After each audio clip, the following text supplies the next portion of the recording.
Ce n'est pas une première et certainement pas une dernière, mais l'épisode social que vit la France ces dernières semaines est l'un des plus importants que le pays ait connu ces dernières décennies. Les Français sont dans la rue et le pays se fige peu à peu à l'appel de plusieurs syndicats, dont la CGT.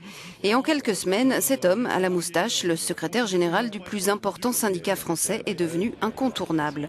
Philippe Martinez, 55 ans, a pris les rênes de la CGT il y a 15 mois.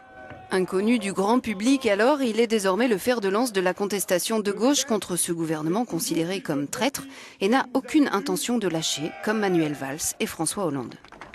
Quand il y a autant de contestations, quand il y a autant de rejets d'un projet de loi, il faut le retirer et recommencer à zéro pour rediscuter. C'est le bon sens qui doit l'emporter. La balle est dans le camp du gouvernement. Si ils nous disent on recommence à zéro, ça va s'arrêter tout de suite, je vous le garantis.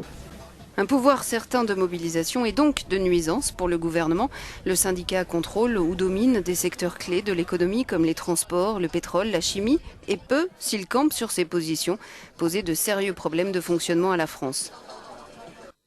La CGT compte 688 000 adhérents. C'est plus qu'un parti politique, mais cela ne représente que 2,6% des salariés français. Il faut dire qu'il n'y a pas de syndicalisme de masse en France. Seuls 8% des salariés sont syndiqués.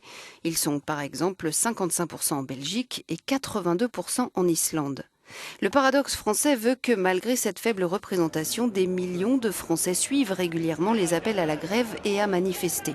Philippe Martinez, l'homme qui peut, comme le titrent certains journaux, mettre la France à genoux, saura-t-il se conduire en leader jusqu'au bout ? Lancer une mobilisation comme celle-là, Martinez et la CGT ont plutôt réussi. Après, il faut faire atterrir, il faut arrêter le navire, il faut lui faire prendre une autre direction. C'est très compliqué, c'est là qu'on verra le talent que peut déployer Martinez. Quoi qu'il en soit, il a déjà réussi à mettre le plus impopulaire des présidents et le gouvernement au pied du mur. S'ils cèdent, s'écroule avec eux la crédibilité qu'il leur reste. S'ils ne cèdent pas, les Français leur imputeront l'impasse et la paralysie du pays.